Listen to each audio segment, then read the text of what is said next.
In this video, I will explore everything, from the gods through the practitioners, forms of rituals, specific examples of curses, ways of casting them, and finally, I will tell you how to cast a curse on a mean boss. But from the beginning, Slavic magical tradition did not know the division into white and black magic in today's sense. Magic was a force, neutral, powerful, and dangerous. A curse was one of the oldest and most dangerous tools of this force. It was cast when anger, harm, or revenge crossed the limits of what a human could endure. Slavic curses worked on several levels: personal, family, earthly, and generational. The strongest were associated with the name of Veles, the god of magic, the underworld, wealth, and death. It was he who gave curses true power. Veles is the absolute ruler of curses, lord of Nawia, trade, poetry, magic, and oaths. Curses cast in his name were the most lasting because they combined with the power of the earth and the dead. If you wanted to harm someone from a distance, take revenge, protect your belongings with a threat, or cast a spell, you turned to Veles. He was the one who whispered curses and gave power to those who knew the appropriate rituals. His curses were slow, inevitable, and just. They hit those who betrayed, lied, cheated, or violated the natural order. He was the god of magical dirty work, revenge, justice from beyond the grave, and power that is better not to provoke. And now a specific recipe for Veles's curse. Pour vodka or honey into a bowl. Add salt and earth. Throw in an item belonging to the victim.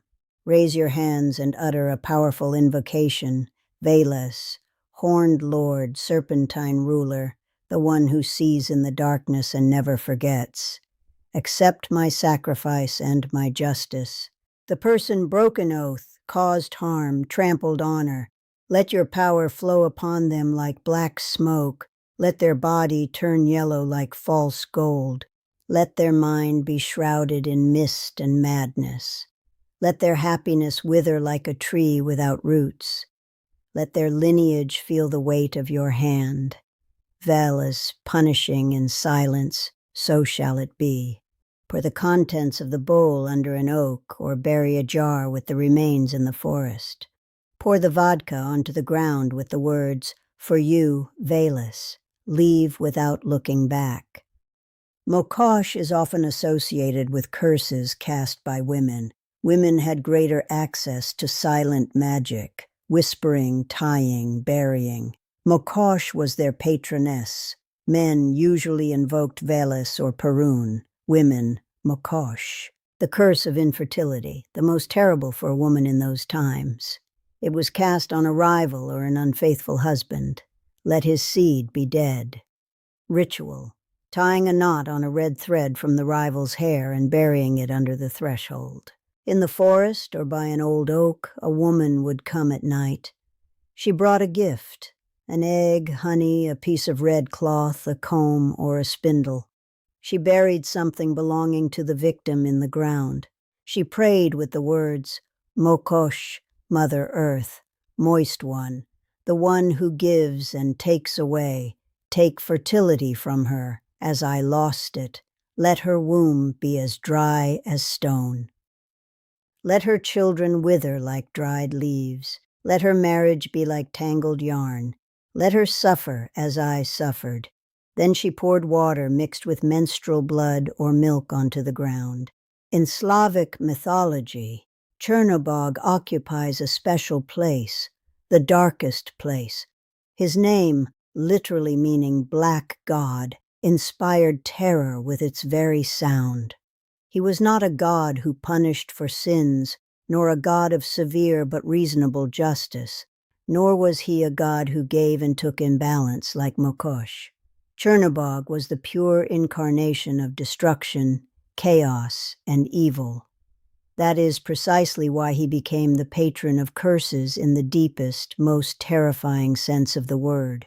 People feared him the most because his power knew no justice. Veles punished those who broke an oath. Mokosh could punish a betrayed woman or an unfaithful husband, taking care of domestic order and fertility. Perun struck open enemies with lightning, and Chernobog, he could strike anyone, at any time, for no reason, without warning, without the possibility of redemption. His anger was not a tool of order, it was chaos itself. Therefore, when someone desired not just simple revenge, but the total destruction of an enemy, they turned specifically to Chernobog. This was the god of blind, black revenge, the god of the greatest evil. His curses were sudden and brutal. The most terrible was the curse of sudden death and total destruction. A person touched by such a curse could die in an accident that seemed accidental, yet everyone knew it was no coincidence. He fell from a horse and broke his neck. He drowned in a river, though he had swam since childhood. He was strangled in his own bed, though no one heard a struggle. A house caught fire in one night, consuming the entire family. Sometimes Black Death came, a disease that killed in a few days, covering the body with black spots and taking away breath. People then whispered, "Chernobog took him." Even for me, his curses are too powerful to describe. Okay, but who cast the curses? In Slavic culture, magic was not the domain of only a chosen few. Curses and charms could fall upon a person from many sides, from powerful mages through quiet whisperers to the anger of ordinary people and restless dead. Each of these practitioners of curses had their role, their methods, and their terror.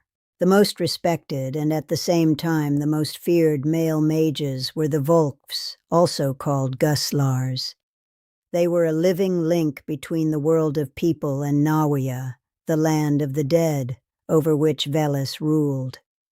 They were not random sorcerers. They often came from long lineages, underwent years of study and initiation. Volkhvs could predict the future by reading signs from smoke, animal entrails, the flight of birds, or the arrangement of bones. Their greatest power, however, was the ability to contact the afterlife. They entered a trance with the help of drums, ritual dances, intoxicating herbs, and special songs, gusli. In a state of ecstasy, their soul left the body and wandered through Nawia, talking to the spirits of ancestors and sometimes even to Veles himself. They were the ones who cast the most powerful curses, those that had a legal and cosmic character. A Volkhv's curse was particularly dangerous when someone broke an oath. A Volkhv could bind a person, meaning magically prevent them from acting. The Whisperers had a completely different character. In Podlasie, Policia, and Rus, also called Babki, whispering ones, or whisperers. They were primarily women, older, experienced, often widows, or those who had the gift. Their magic was intimate, close to the body and word. A whisperer did not need great rituals. She sat by the sick person, leaned over his ear, and whispered special formulas. Sometimes she whispered over water, an egg, wax, or herbs. Her power lay in the precision of the word and intention. They could both heal and harm. They could remove a charm, undo a curse, heal from fright, or undo sexual impotence. But the same woman could cast a curse on a rival. Medicine men and herbalists combined knowledge of herbs with verbal magic. They were not as powerful as Volkhvs nor as subtle as whisperers, but they were more accessible. They gathered plants in specific moon phases with appropriate spells. A bouquet of herbs could heal, but it could also kill. An herbalist could prepare a decoction that drove out a disease, but also one that introduced madness. The most underestimated force were curses cast by ordinary people, especially in great emotional upheaval. A widow who lost her husband through someone's betrayal or crime could cast a curse so strong that the opponent's entire lineage began to perish. A dying person, especially one who was harmed, had a special power. His last words were treated like a verdict. The most terrifying, however, were the restless dead, souls that found no peace, suicides, murder victims, drowning victims, unbaptized children, or those buried without rites. Such dead returned as spirits, ghouls, or nightmares. They could cast curses directly, appearing in a dream, bringing disease, strangling at night, because the anger of the dead was the most lasting. And now, an example of a Slavic curse of returning harm on an unfair boss. The "let karma return to you" curse. This curse is not aggressive but just. It does not destroy. It only returns to the person all the harm they have caused others. It works best when you feel that your boss is humiliating you, mobbing you, lying, or treating you unfairly. What will be needed? A small jar or glass container, coarse salt, rock salt, a small mirror or a piece of mirror, a piece of paper and a red pen, something belonging to the boss, hair, photo, a piece of paper with her signature, one black candle. Ritual. Perform it at night, preferably on a Monday or Saturday, after midnight. Light the black candle. Sit quietly and focus on all the harms she has done to you. On the piece of paper, write her full name and surname, and underneath, "Let everything you did to me return to you threefold. Let your lies turn against you. Let your humiliation fall upon your head. Let your injustice destroy your position. Karma returns. Veles sees, Mokosh remembers. Place the mirror in the jar, reflecting side up. On it, place the rolled-up paper with the name and the item belonging to her.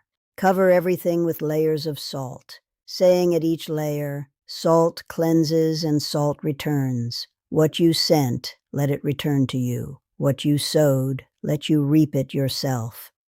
When the jar is full, close it and shake it 9 times, saying, "Let karma return to her. Let every pain she caused me find her. Let every tear I shed because of her fall on her eyes. So shall it be." Blow out the candle. Hide the jar in a dark place or bury it in the ground. The boss begins to feel exactly what she did to others. Karma returns slowly but inexorably. Repeat the ritual every 7 days for 3 weeks. And so, dear Slavs, the "let karma return to you" curse has been cast. The boss probably doesn't know anything yet. She is sitting in her office now, sipping coffee with the company logo and thinking that the world belongs to her. But somewhere there, deep in Veles's forest, the old god of magic just raised an eyebrow and muttered, "Well, well, someone is calling me to office work again." Beside him, Chernobog, leaning against a blackened oak, chuckles bassily. "This time I won't kill her with lightning. Let her suffer in our way, the Slavic way, slowly, bureaucratically. Let her Excel crash. Let the printer chew up papers, and the HR department suddenly discover all her minor shortcomings." Veles nods pityingly. "I will only remind her of the oaths she broke. She promised raises. Let her now get a raise herself in the form of 3 new projects at once." And Mokosh adds with a malicious smile, "And let her period be as painful as the mobbing she did to others." Because Slavic justice is not fast like American justice. There are no special effects or a happy ending in 45 minutes. Our justice is slow, stubborn, and slightly malicious, exactly like us. So calmly, throw the jar with salt and go to sleep. And tomorrow, when the boss enters the office and for the first time in her life feels that something is not quite right, smile discreetly. It's not you. It's Veles, who just opened her personnel file in Nawia, and Chernobog added in red, "Reimbursement of costs, threefold. Justice the Slavic way. Enjoy your bad luck, Madam President."